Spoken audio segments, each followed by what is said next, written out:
Hello viewers, welcome back to the new episode of Kotak Stockshaala. मैं हूं देवांशी आशर। एक दौर था जब आईपीओ में इन्वेस्ट करने के लिए लंबी लंबी लाइन लगा करती थी।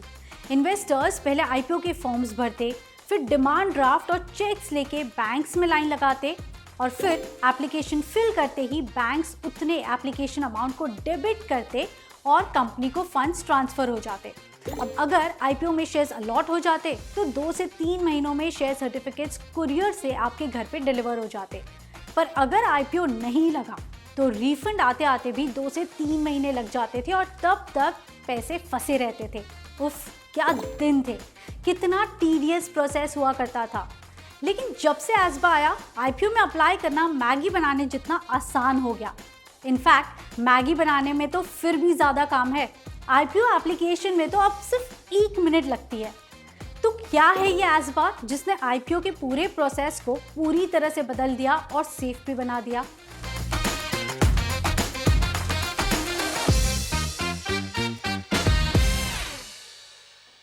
एस्बा एक इन्वेस्टर फ्रेंडली फैसिलिटी है जिसे सेबी ने 2008 में इंट्रोड्यूस किया था to streamline the whole IPO process and to safeguard the investors funds.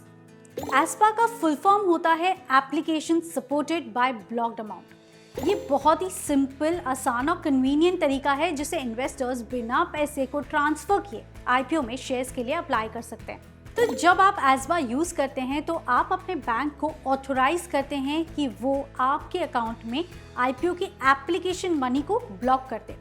यानी इन्वेस्टर का जो पैसा है वो कंपनी को ट्रांसफर नहीं होता जब आप एप्लीकेशन करते हो। फंड्स इन्वेस्टर के अकाउंट में ही रहते हैं, पर वो उस अमाउंट को यूज नहीं कर सकते जब तक अलॉटमेंट का प्रोसेस पूरा ना हो। जैसे अगर किसी के खाते में 1 लाख रुपए हैं और उसने एक लॉट के लिए अप्लाई किया है in the retail category which is worth around 15,000 rupees, तो अब उसके खाते में एप्लीकेशन करने के बाद भी 1 लाख रुपए ही होंगे। बस 15,000 रुपए को बैंक ब्लॉक कर देती है और वो उन फंड्स को यूज नहीं कर सकते। अगर इन्वेस्टर को शेयर्स अलॉट हो जाते हैं तो बैंक उन फंड्स को कंपनी के अकाउंट में ट्रांसफर कर देती है and in case shares allot नहीं हुए तो अमाउंट ऑटोमेटिकली अनब्लॉक हो जाता है एंड इन्वेस्टर्स उन फंड्स को यूज कर सकते हैं। Now the best part is कि फंड्स आपके ही अकाउंट में रहते हैं और उस पे आपको इंटरेस्ट भी मिलता रहता है। एस्पा के आने से ना आईपीओ के मेजर चैलेंजेस सॉल्व हो चुके हैं, जैसे लेंदी आईपीओ एप्लीकेशन प्रोसेस को एस्पा ने पेपरलेस और बहुत ही क्विक कर दिया है। It basically made the whole process safe also.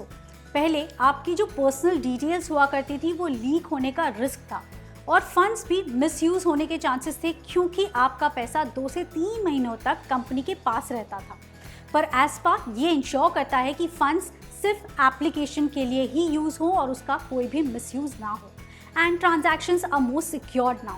Investors को भी डिमांड ड्राफ्ट और चेक्स की रिक्वायरमेंट नहीं है and it is free of cost. That's the best part. Lastly, क्योंकि एस्पा में आपके फंड्स ट्रांसफर नहीं होते हैं, सिर्फ ब्लॉक होते हैं, तो उन फंड्स पे इंटरेस्ट भी आपको मिलता रहता है। आपको रिफंड का भी वेट नहीं करना पड़ता और एस्पा को हर कैटेगरी का जो इन्वेस्टर है वो यूज कर सकता है, चाहे वो क्वालिफाइड इंस्टीट्यूशनल बायर हो या एचएनआई हो या फिर रिटेल इन्वेस्टर।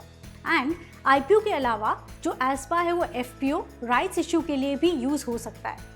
इन्वेस्टर्स एस्पा के थ्रू ऑनलाइन या फिर ऑफलाइन मोड में भी अप्लाई कर सकते हैं।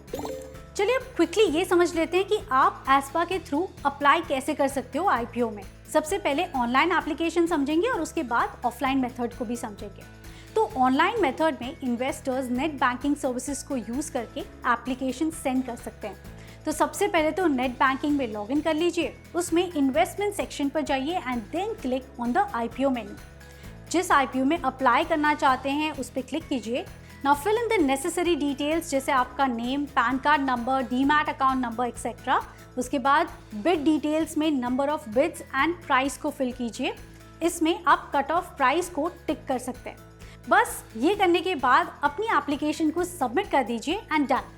सबमिट करते ही आपका बैंक उतने अमाउंट को ब्लॉक कर देगा और आपकी डिटेल्स बिडिंग प्लेटफॉर्म पर अपडेट हो जाएगी। बस मेक श्योर कि आपने सारी डिटेल्स करेक्टली फिल की हैं to avoid any rejection in the IPO. आप अपने ब्रोकर के ऐप के थ्रू भी आईपीओ में अप्लाई कर सकते हैं through ASBA and it's very simple. First log in to your Kotak new app, click invest and go to the IPO section. Select the IPO that you want to apply in, fill the bid amount. आपको payment section में ASBA already selected दिखेगा. Fill in the details and click OK. Application is done.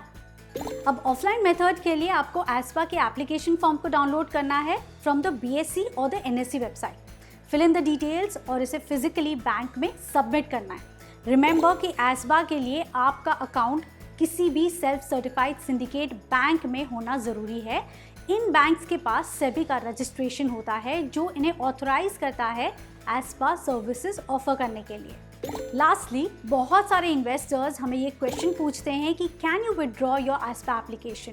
Well, retail individual investors अपनी ASBA beads को issue यानी जो IPO का issue होता है वो क्लोज होने तक विदड्रॉ कर सकते हैं.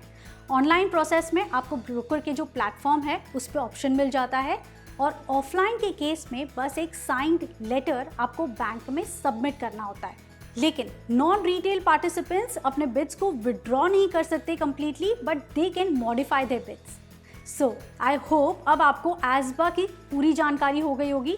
Thank you for watching. See you next time. ऐसे और इन्फॉर्मेटिव वीडियोस के लिए स्टे ट्यून विद कोटक स्टॉकशाला.